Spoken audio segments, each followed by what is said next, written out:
उन्होंने कभी भी जाति, धर्म और या वर्ग के आधार पर भेदभाव नहीं किया है। उनकी भक्ति सभी के लिए थी और यही कारण है कि आज हर वर्ग और समुदाय के लोग उन्हें श्रद्धा के साथ याद करते हैं। उनकी शिक्षाएं हमेशा यही सिखाती हैं कि सच्चा सुख केवल परमात्मा की शरण में ही मिलता है। उनकी एक प्रसिद्ध रचना हमें याद आती है। धन्ना भगत जी ने अपनी वाणी के अंदर जब वो बोलते थे कहते थे, गोपाला गोपाल तेरा आरता।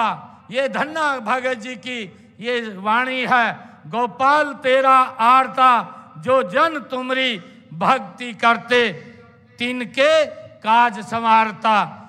धन्ना भगत जी ने अपनी वाणी के माध्यम से समाज को एक दिशा और समाज में फैली हुई कुरीतियों को समाप्त करने का काम उन्होंने अपने समय के अंदर किया है। मुझे खुशी है कि आज के दौर में जब हमारा समाज कई तरह की सामाजिक और आर्थिक चुनौतियों का सामना कर रहा है, तो श्री धन्ना भगत जी का यह संदेश और भी महत्वपूर्ण हो जाता है कि धन्ना भगत जी ने हमें यह सिखाया कि सच्चा धर्म वही है जो मनुष्य को मनुष्य के साथ जोड़ता है। मित्रों, मुझे खुशी है कि श्री धन्ना भगत जी ने स्वयं कोई ग्रंथ नहीं लिखा। उनके अनुयायियों ने उनके द्वारा रचित पदों को धन्ना जी की आरती शीर्षक में संलग्नित किया है। पंचम पातशाह श्री गुरु अर्जन देव जी ने भी धन्ना भगत जी के भक्ति भाव के बारे में श्री गुरु ग्रंथ साहिब में उल्लेख किया है कि वे सिद्ध महापुरुष थे। उनके 3 पदों को गुरु ग्रंथ साहिब में शामिल किया गया है।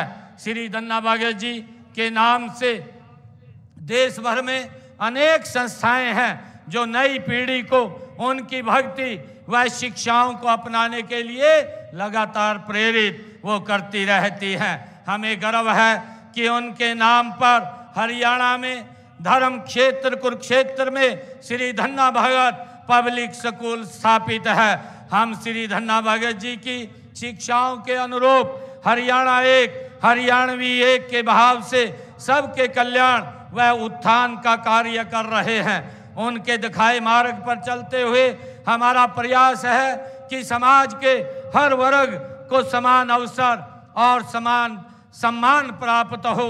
ये मान धन्ना भगत जी की ही ये एक मार्ग था, उनकी एक सोच थी जिसको हम आगे बढ़ाने का काम कर रहे हैं।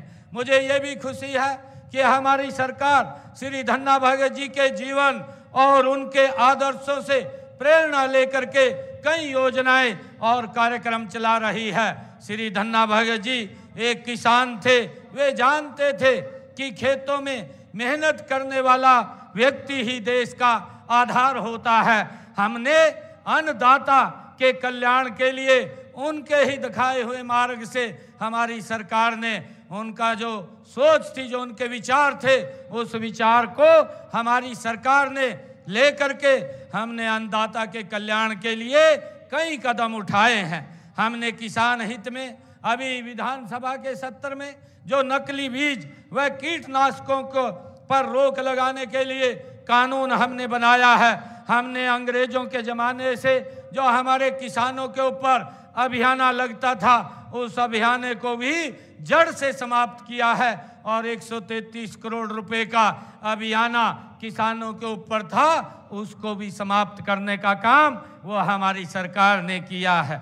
हमने ये भी निर्णय किया है, जो धन्ना भगत जी ने हमें रास्ता दिखाया है, हमने हरियाणा में ये देश का पहला राज्य है, उनके मार्ग के ऊपर आगे बढ़ते हुए हमने हरियाणा के अंदर अपने किसानों की 24 फसलों को एमएसपी पर खरीदने का निर्णय भी हमारी सरकार ने लिया है।